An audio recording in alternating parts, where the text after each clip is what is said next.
everyone, welcome back to my channel, and if you are new, welcome. My name is Meg, and today we are doing an episode of Bachelor Talks season finale.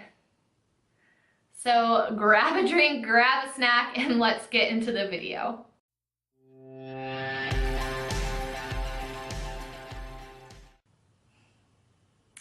Hey everyone. So we are finally at the finale, and boy oh boy do I have thoughts about this episode. If you guys saw my last video, I was kind of like, how are we gonna sit through like 3 hours of a snooze fest? It actually wasn't that unbearable to sit through. Let's go ahead and run through the episode from the beginning. And one of the first things that Chris Harrison says is that it's a finale unlike you've seen before. And normally every season he has like these cheesy lines, it's the most dramatic Bachelor finale in history like every year, but like seriously, this was like a whole new level. And it's unlike anything that we've seen before, because honestly at this point, if you haven't seen the episode, you can't get mad at spoilers, because I'm going to talk about the thing right now. It's unlike anything we've seen before, because never before in history have you shown people that after the show has ended, them being filmed breaking up. Not cool. So my whole thing with Lauren, like Arie's just like, he's so, like I say he's confusing, and that's because he's confused himself. So this whole thing with Lauren, it's just, he, like in the last episode for the Fantasy Suites, he says that he like came really close to stopping the show and just proposing to Becca right then and there because he was so in love with her, and like Lauren didn't compare to it, Kendall didn't compare to it. He knew that Becca was the one, and like that was it. It was said and done. But then we start this episode off and it's like that was all forgotten because he's just talking about how in love he is with Lauren. So that's just kind of your first sign that this is going to go downhill. So I really have to give Lauren props in this episode because she finally opens up, and I can't really blame her for being closed off because of course you don't want to be vulnerable because then you risk getting hurt. But she finally opens up, and we finally get to see, I guess, what Arie has probably seen in her the whole time.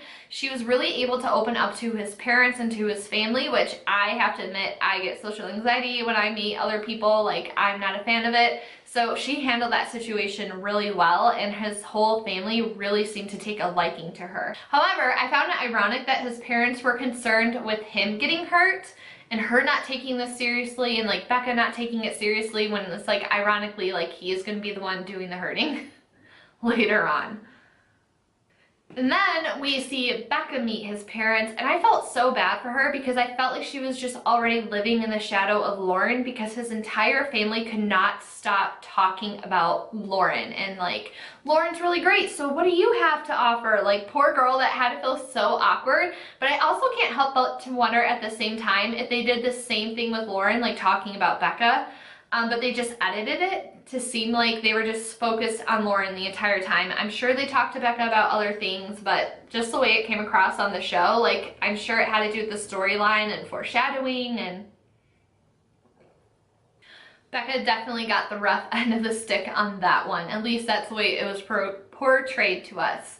So even Arie's parents can tell that he is probably into Lauren a little bit more, and they may even like Lauren a little bit more, but they even say Becca is what makes sense. She is a safe bet here. Again, foreshadowing. Then we see Arie on his final date with Lauren, and everything is sunshine and rainbows, and she's opening up to him like so much. So again, like I'm so happy that she was able to do that. And it's just like, it just seems like in Arie's point of view, like there's no end in sight. Like even though it's the final date, like he's just so over the moon and so overly ecstatic about both of them. It's just really concerning to watch at this point. Again, Arie's confusing, and he himself is confused because on the last date he said he wanted to end it right there and propose to Becca, and then now he's on his final date with Lauren and he's saying he wants to end it all and propose to Lauren right then and there. It's just gonna be a big yikes of a finale. What I do like about Becca, and that they made obvious on the show, is that she really challenges Arie and like forces him to open up. I really like that like this aspect of her, like on their date, she was actually able to get Arie to like open up and talk about things, which I feel like this is the most the entire season we've seen him actually talking about himself. So I love that Becca can bring that out in him, and it just seems like they are perfectly matched for each other. Now we're going to talk about the rose ceremony. So I think we all knew at this point, because like the rumors have been floating around for weeks and weeks and weeks that he picks Becca or that he picked Lauren. Everyone just kind of like was speculating that Lauren was the one that he was with after the show ended, and then it came out that he picked Becca and then dumped her for Lauren. So we see Lauren get out of the limo first, which is like a telltale sign that she is the one that is going to be going home. Arie says that when he was in her position, he just wanted an explanation and just wanted to know why, and that's all he wanted to provide for Lauren. But then when the time comes, he still can't give her an explanation, and I just wanted to reach through my TV screen and just shake him because he literally just said like the worst thing you can do is like not give someone an explanation, and he's literally just saying like he doesn't know why he's sending her home. Then he goes on to say that he's still in love with her, and then he says, and then Lauren's response to all of this, rightfully so, is, "I'm so confused." To which Arie goes, "I know you would be." Like, bro, that's still not an answer. So this is officially the weirdest breakup ever, because it ends with Arie walking Lauren back to the car, and they both say, "I love you." Let me say it again. They both say, "I love you," and he just broke up with her, and now he's gonna turn around and propose after he just said, "I love you," to another contestant that he just broke up with.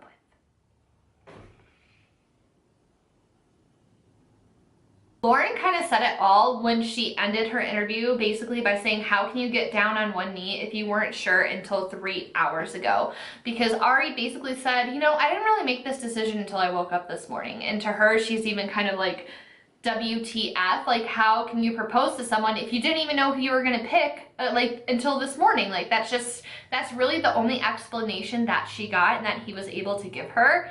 So things aren't looking too good for dear old Arie. Now, Becca gets out of the car, and I think we knew that he wouldn't end the season with not proposing. Like, that just wasn't an option to him. So even though he just told Lauren that he loved her and he doesn't know why he couldn't make it work, he is now going to turn around and propose to somebody else, which is just so unfair and just not right.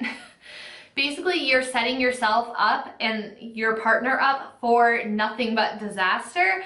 But he gets down on one knee. He says that he wants to pick her and choose her every day, which he totally puts his foot in his mouth. But it seems like they got happily ever after. They were both so ecstatic. He seemed like he was so happy with his decision that he chose Becca, and Lauren was like long lost thought at this point. So it seemed like they were gonna get happily ever after, right? So then things start to get weird because they start to show them having like coupley dates and like videos and we're so in love and everything is fantastic, and it's just kind of like setting up to just see a disaster explode in front of us. Chris Harrison comes back on and just said that Arie was having second thoughts, and then we cut to an interview with Arie where he says that he goes to bed every night thinking about Lauren, he wakes up every morning thinking about Lauren, and he mentioned that he's kind of discussed his struggle with Becca, which makes me believe that he didn't really discuss it all that much, because I can't imagine her being so like over the moon and happy and ecstatic with their relationship if she truly knew the extent of his issues with Lauren. And I think that that's an aspect that we at home don't think about. We don't think about like them, you know, because it's not like something horrific happened that the runner-up that they just like hate them and they're like, well, screw that, now I'm with this really great person. It's still someone that they had really strong feelings for, so I'm sure that it's normal coming off the show to like maybe be a little bit confused. So Arie basically like sets Becca up like, oh yeah, like let's just film like a little like after the rose thing. I'm sure that's what they were saying that it was for, like a segment for that. She's completely blindsided. She thinks that they're doing like this interview and they're gonna spend a weekend together in LA and everything is gonna be great. And he lays it on her that he is in love with Lauren and things can't work with them anymore. They can't be together anymore. He wants to break it off to see if he can give it a real shot with Lauren. And Becca had like, I have to give her props because she has so much composure, and Arie is just, God, he's an asshat. I told you guys this whole season, like I didn't like him. He just toys with people's emotions. He's so selfish and narcissistic that he would actually do this. And then to just have the balls to do it on camera. It's like you don't even care about her feelings enough to be like, no, I'm not filming this. I'm gonna respect her and, you know, talk about this on our own terms. The fact that he had the audacity to allow this to be filmed is so completely fucked.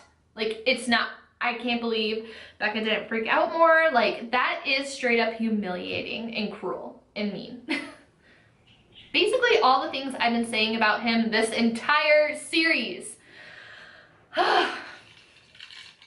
So Becca, of course, is like a little bit blindsided at first and just kind of like not really understanding what's happening, which is totally normal. She's processing. I don't even know how many times she told him to get out. I don't know. Like, I do know what his issue is, but I don't know how she stayed so calm, because if I would have told someone to get out after 3 times, I would have told them to get the out and would have yelled at them to leave and to get out, or I would have left myself.